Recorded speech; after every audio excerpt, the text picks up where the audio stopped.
Salut à tous et bienvenue dans ce tout premier numéro de notre programme Brioche et Candélabre. Alors, vous l'aurez peut-être observé à ce décor, mais nous avons décidé de transformer aujourd'hui le QG du Johara Book Club en une sorte de laboratoire pâtissier avec notre amie Julie. Salut Julie. Salut Johara. C'était très artificiel tout ça. À peine. Alors pourquoi a-t-on décidé de se lancer dans la confection de ce laboratoire? C'est parce qu'on voudrait parler avec vous d'une recette en particulier qui a fait l'objet d'un des plus grands mythes de la littérature française.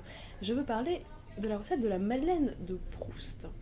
Alors, pour lier l'utile à l'agréable, ce que je te propose, Julie, c'est qu'on confectionne cette recette face cam, et puis qu'on vous dise 2 ou 3 choses sur cette madeleine présente dans La Recherche du temps perdu, dont tout le monde, grosso modo, sait qu'elle existe, mais dont on sait finalement assez peu de choses dans le détail. Alors, ce qu'on va faire d'abord, c'est vous parler de l'histoire de cette madeleine, qu'on la trouve chez Proust ou ailleurs. Le nom commun de madeleine est apparu dans le dictionnaire français en 1845, et c'est assez étonnant d'ailleurs, parce qu'à cette date-là, ça fait déjà près d'1 siècle que la Madeleine existe. En effet, elle est née en 1755, ça vous le savez sans doute, dans la ville de Commercy, en Lorraine. En 1755, le duc viager de Lorraine et ex-roi de Pologne, Stanislas Leżinski, organise une grande réception dans son château de Commercy. Le problème, c'est que pendant la soirée, l'intendant et le cuisinier s'embrouille. Résultat des courses, le cuisinier se fait la malle et on se retrouve sans dessert ce soir-là, ce qui est un peu embêtant. Alors, l'une des invitées de la soirée, une certaine marquise Perrotin de Beaumont, bon ça typiquement je l'aurais oublié dans 10 secondes et vous aussi, mais précisons-le quand même par correction, cette marquise propose que le dessert soit confectionné par sa petite cuisinière personnelle. Alors cette petite cuisinière, elle a en tête une vieille recette de famille qui lui a été transmise par sa grand-mère, et elle se met au fourneau. Le résultat est assez probant, tout le monde se régale, en particulier le fameux duc de Lorraine qui propose que l'on donne à ce petit gâteau le nom de celle qui l'a confectionné, et elle ne s'appelait pas autrement que Madeleine Paulmier. Alors il existe d'autres explications potentielles de l'existence de la Madeleine. Certains disent qu'elle serait née à l'origine du pèlerinage de Saint-Jacques-de-Compostelle et qu'une jeune cuisinière, là encore du nom de Madeleine, aurait confectionné un petit gâteau aux œufs moulés dans une coquille Saint-Jacques qu'elle l'aurait offert aux pèlerins sur leur route. Bon, c'est à peu près les seules hypothèses que l'on a en stock sur la Madeleine.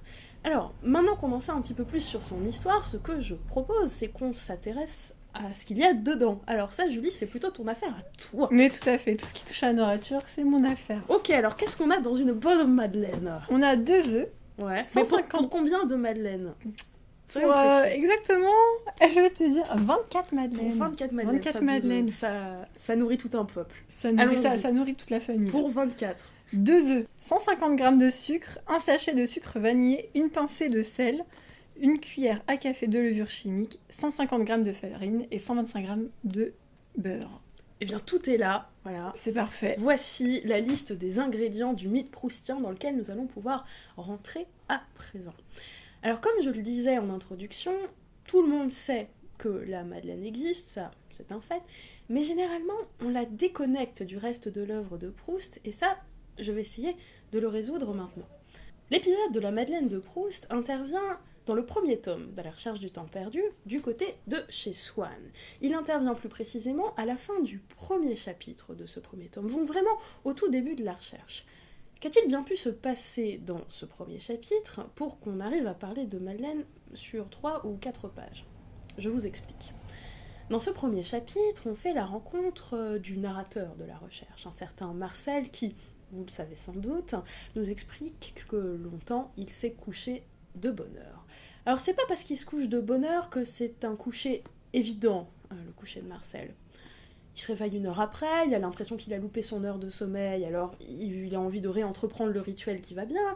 Il se réveille en pleine nuit alors qu'il pense qu'on est le matin, et puis quand il se réveille, surtout, il a l'impression qu'il n'est pas chez lui. Cet homme a un rituel d'endormissement compliqué.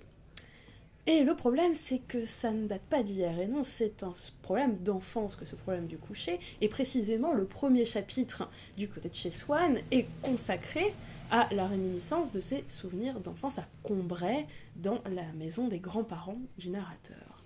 Alors, que nous dit-il de ses souvenirs d'enfance à Combray? Je lis quelques lignes très rapides. À Combray, tous les jours dès la fin de l'après-midi, longtemps avant le moment où il faudrait me mettre au lit et rester sans dormir, loin de ma mère et de ma grand-mère, ma chambre à coucher redevenait le point fixe et douloureux de mes préoccupations. Alors à croire Marcel, le seul souvenir qu'il a gardé de son enfance à Combray, c'est cette histoire de coucher. Mais c'est pas tout à fait ça. Disons que c'est le seul souvenir qu'il a gardé dans sa mémoire volontaire, c'est-à-dire un souvenir qui lui est resté en tête depuis le moment où il est survenu jusqu'au moment où il nous le raconte. Et puis, parallèlement, il existe des souvenirs qui lui ont, pendant un temps, échappé, et qui lui reviennent en mémoire à la faveur d'un épisode particulier, et le plus célèbre de ces souvenirs, c'est celui de la Madeleine. Alors je vous le raconte très rapidement avant qu'on reprenne notre fameuse recette. Un jour d'hiver, de grand froid, la mère de Marcel lui propose de se réchauffer avec un peu de thé. Et cette tasse de thé est agrémentée de quelques petites madeleines. Alors, il se saisit d'une madeleine, la plonge dans son thé, et là, s'empare de lui une sensation à la fois très indéfinissable et très heureuse. Mais il ne sait pas exactement de quoi il s'agit. Et d'ailleurs, je crois que c'est une idée fausse qu'on garde tous par rapport à la Madeleine de Proust, c'est que la remontée du souvenir n'est pas immédiate, évidente. Non, non, c'est au prix de lourds efforts que la réminiscence se fait, et quelques pages plus tard, Marcel parvient à se souvenir que cela lui fait penser à ces dimanches matins où il se rendait dans la chambre de sa tante Léonie. Pourquoi faire, me demanderas-tu? Eh bien, simplement pour aller récupérer le petit bout de madeleine qu'elle lui tendait et qu'elle avait préalablement trempé dans... La tisane. Dans du thé, effectivement. Alors, voilà en quoi consiste l'épisode de la Madeleine de Proust. Alors le plus étonnant, c'est qu'aujourd'hui, on a failli ne pas vous parler de Madeleine. On a failli vous parler de ceci. Biscotte. On a failli vous parler de cela. Du pain. Pourquoi donc? Eh bien parce qu'il n'a pas toujours été question d'une Madeleine dans le texte de Proust. Ce texte a fait l'objet de 17 retouches successives. J'en dis quelques mots très rapidement.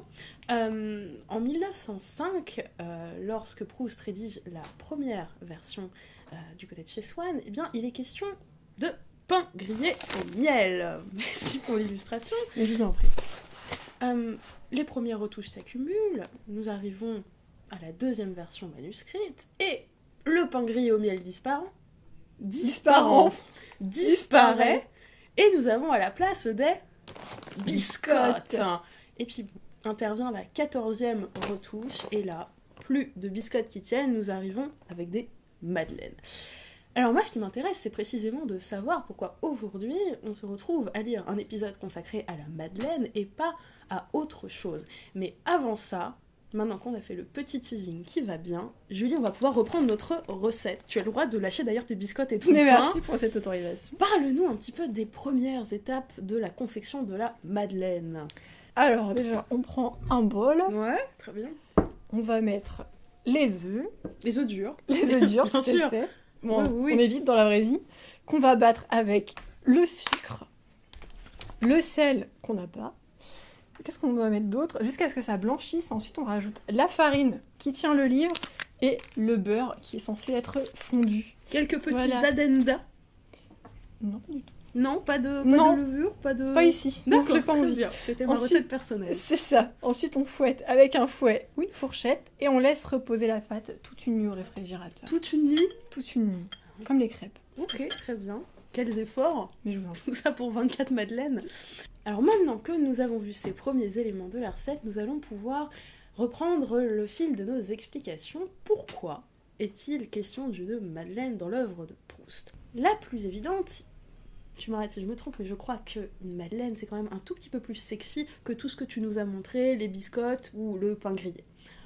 Parlons déjà sonorité. Je vous fais pas un cours de phonétique, mais des nasales, le me, le ne, ce son liquide en milieu de terme, et puis ce e muet dont on peut rappeler qu'en poésie, il constitue ce qu'on appelle une rime féminine. Et la féminité, c'est bien le sujet qui va nous préoccuper maintenant. Une madeleine, contrairement à une biscotte ou à du pain grillé, c'est rond. Et cette rondeur, hein, c'est quelque chose qui obsède le narrateur de La Recherche du temps perdu, et ce, dès les premières pages. En fait, il y a dans les premières pages du côté de chez Swann, un élément qui préfigure l'arrivée de cette Madeleine. C'est un élément assez étonnant puisqu'il s'agit d'un simple oreiller. Alors, que nous dit le narrateur de cet oreiller? Tu vas trouver, tu vas y Je ne arriver. suis pas à la bonne page, c'est embêtant. Il parle de son oreiller en les termes suivants. J'appuyais tendrement mes joues contre les belles joues de l'oreiller, qui, pleines et fraîches, sont comme les joues de notre enfance. Voilà, cette rondeur, ce souvenir heureux de l'enfance, on le retrouve dans l'un comme dans l'autre épisode. Bon, alors, comment Proust parle-t-il précisément de cette Madeleine? Il est temps d'y venir. Il la décrit comme un petit gâteau court et dodu qui semble avoir été moulé dans la valve rainurée d'une coquille de Saint-Jacques. Bon, en un mot comme on sent, une Madeleine, ça ressemble à un sein. Certains commentateurs n'ont pas pu s'empêcher de remarquer qu'une valve, à une lettre près, ça ressemblait à un autre mot. Et Que nous ne bien, citerons pas. que nous évidemment. ne citerons pas par pudeur.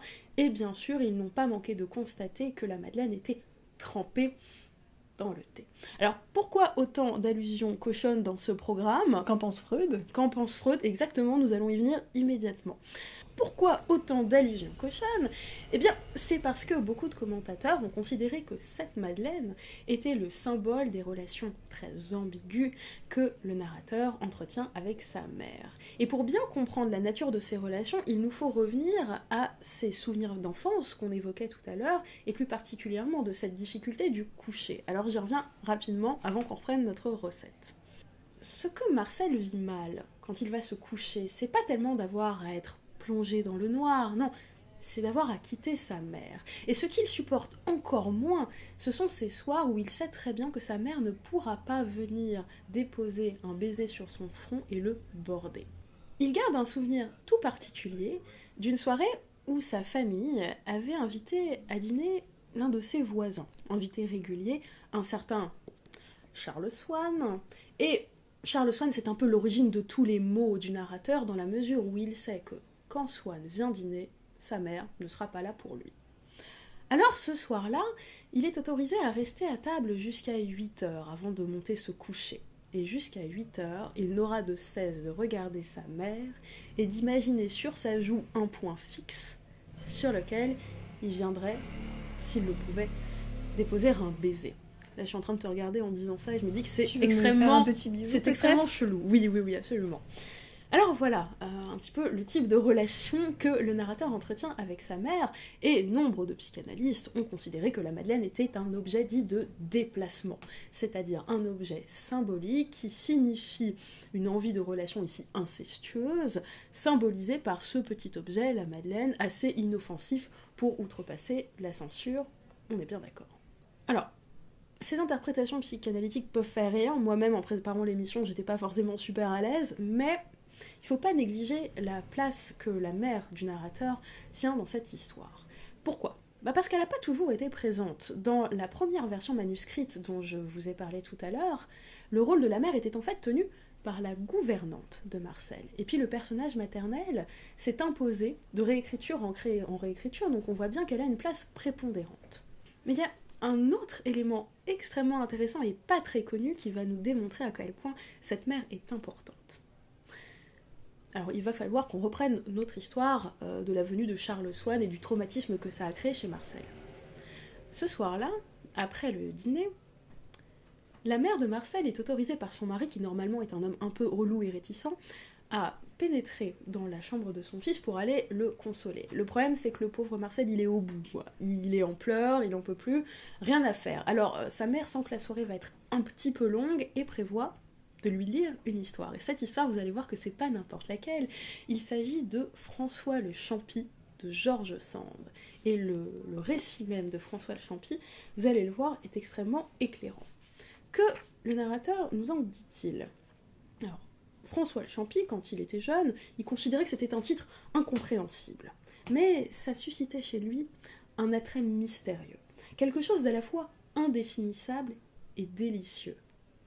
indéfinissable et délicieux, ce sont exactement les deux adjectifs que nous retrouverons plus tard dans la description de la Madeleine. Alors, on va aller un petit peu plus loin en reprenant l'histoire de François le Champy. De quoi est-il question dans ce roman? Il est question d'un certain François, sans blague, qui est Champy. Alors, le terme a disparu des dictionnaires, mais c'est un équivalent de bâtard, et ce bâtard est recueilli par une meunière, avec laquelle il va entretenir des relations assez ambiguës, mais qu'il finira, malgré tout, par épouser. Et François le Champy finira par dire « De femme, voyez-vous, il n'y en a qu'une pour moi, et c'est ma mère, Madeleine. » C'est très complexe, hein, toutes ces histoires de famille. Ça se passe de commentaires. Je pense. Alors, on va aller un tout petit peu plus loin, parce qu'il n'y avait sans doute pas qu'une Madeleine, une femme Madeleine qui se cachait derrière ce petit gâteau dans le récit de Proust. N'oublions pas que lorsque Proust entreprend l'écriture de la recherche, le nom commun de Madeleine n'existe dans le dictionnaire que depuis quelques décennies, c'est très récent. Alors évidemment que l'on gardait surtout à l'esprit à l'époque la Madeleine en tant que femme, en tant que nom propre. Et évidemment qu'on ne pensait pas en premier lieu à la Madeleine de François le Champy de George Sand. Non, on pensait surtout à Marie-Madeleine. Alors, on va revenir sur le cas un petit peu plus précisément de Marie-Madeleine, mais Julie, reprenons d'abord notre recette. Où on en est maintenant que tu as mis tout ça dans un même contenant? Ça a reposé toute la nuit. Ah, ça a reposé toute la nuit. C'est ça, alors Ça maintenant va on vite. préchauffe le four à 170 degrés, Ouais. on beurre le moule et on farine les alvéoles. Peut-on le huiler plutôt que de le beurrer? Non, je préfère le beurre. Chacun son école. Chacun son école. Et ensuite on remplit de pâtes, très sexy tout ça encore, Ouais. et on fait cuire au four pendant 12 à 15 minutes. 12 à 15, c'est aléatoire. Tu fais comme tu veux. Ok, C'est- très bien. tu- Ouverture voilà. d'esprit. Ouverture d'esprit jusqu'au bout. Alors, donc, pendant que toi tu enfournes, nous on continue nos affaires et on va parler de Marie-Madeleine. Alors, pour ceux que ça intéresserait, j'espère qu'il y en a, le nom de Madeleine vient de l'araméen Magdal ou bien de l'hébreu Migdal qui signifie construction en forme de tour. Et de fait, Marie-Madeleine est souvent considérée comme cette tour, espèce de phare de la foi dans ce qu'elle peut avoir de plus orthodoxe. Alors la pauvre Marie-Madeleine, elle a souffert de bien des interprétations, souvent contradictoires. D'abord, elle est considérée comme une espèce d'archétype de la pécheresse. L'évangile de Luc nous rappelle que Marie-Madeleine a été possédée par 7 démons. Alors, il a été finalement prouvé par les historiens que être possédé par des démons, c'était pas forcément être dans le péché, mais souffrir de maladie. Que cette maladie d'ailleurs soit psychologique ou physique. Marie-Madeleine n'était sans doute pas la pécheresse que l'on a décrite, mais simplement quelqu'un de malade. Ça, c'est la première piste d'interprétation. Marie-Madeleine serait une prostituée juive repentie.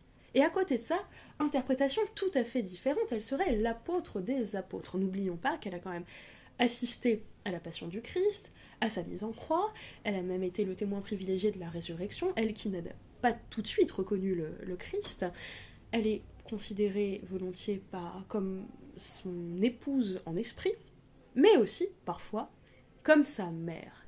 Et certains historiens ont émis l'hypothèse que si la Vierge Marie n'est pas explicitement présentée dans l'épisode de mise en croix, c'est parce qu'en fait, sa présence est signifiée par une périphrase, elle serait présente en tant que Marie, la Magdaléenne. Il y aurait donc une espèce de confusion des figures mariales. Alors, figure ambiguë donc cette Marie-Madeleine, et c'est une ambiguïté qui correspond assez à la description que Proust fait de la Madeleine. Comment la décrit-il? Il nous en parle comme d'un petit coquillage de pâtisserie, si grassement sensuel, sous son plissage sévère et dévot. Ligne orthodoxe, sensualité contradictoire, c'est exactement ce que l'on vient de voir dans ce portrait ambigu de Marie-Madeleine. Alors, on va continuer un petit peu en se demandant à quoi elle ressemblait précisément, cette Marie-Madeleine. Sensualité exacerbée, image d'innocence, cheveux longs et épars, coquille Saint-Jacques de prime. Est-ce que ça vous ferait pas penser à La petite sirène. à la petite sirène, par exemple, mais tu n'es pas très loin. Moi, ça me fait surtout penser à ce tableau, la Vénus de Botticelli. C'est une piste plausible dans la mesure où on sait que Proust était un grand amateur d'art, qu'il cachait beaucoup de références artistiques dans sa recherche du temps perdu, et qu'il était plus particulièrement friand de Botticelli. Après toutes ces petites considérations artistiques, Où en sommes-nous dans notre confection de madeleine, Julie? Eh ben, elles sont cuites. Oh, on peut le formidable! voir. Avec le sachet, Mais tout à fait. tu as bien fait les choses, vraiment. Jusqu'au bout. Tu n'as pas laissé ta cuisson au hasard. 12-15 minutes, c'était très Non, judicieux. non, c'est ça. Et puis elles périment dans 3 semaines. Écoute, Voilà. c'est excellent. On espère que vous saurez les reproduire chez vous. Petite madeleine peut-être. Excellente idée. Alors, c'est donc dans l'entremêlement de ces symboles, tantôt bibliques, tantôt païens, issus de la littérature du 19e siècle comme de la peinture de la Renaissance, qu'il faut chercher le cœur du mystère de la Madeleine de Proust, cette petite Eucharistie du temps retrouvé. Alors, nous n'avons pas évoqué toutes les raisons pour lesquelles Proust a convoqué cette Madeleine. Des raisons, il y en a des tas, et je n'ai parlé que de celles qui sont le fruit de mon analyse, peut-être les plus simples, pardon pour ça. J'espère que ce sera au moins un petit aperçu de la question. Si vous souhaitez approfondir votre recherche sur la Madeleine de Proust, ce que je vous propose, car il faut rendre à César ce qui lui appartient, d'entreprendre la lecture de cet ouvrage, les plus belles pages de la littérature française, dans lequel vous pourrez trouver 10 pages consacrées à la question de la Madeleine de Proust, notamment à la question de sa traduction en langues étrangères, et puis bien d'autres pistes encore, tout à fait judicieuses, mais qu'on n'a pas le temps d'évoquer ici. En espérant que cette petite incursion dans le pays de Proust vous a plu, eh bien, je vous dis au mois prochain pour le 2e numéro de Brioche et Candélabre, même s'il n'y a eu ni Brioche ni Candélabre dans ce premier numéro, mais on trouvait le nom plutôt chouette. Et si vous n'êtes pas content, vous pouvez toujours faire une réclamation à Dimitri Ménada, qui en est l'auteur, en laissant un petit commentaire sur les réseaux sociaux. Et puis je vous dis aussi à très vite dans d'autres programmes du Johara Book Club. Bientôt!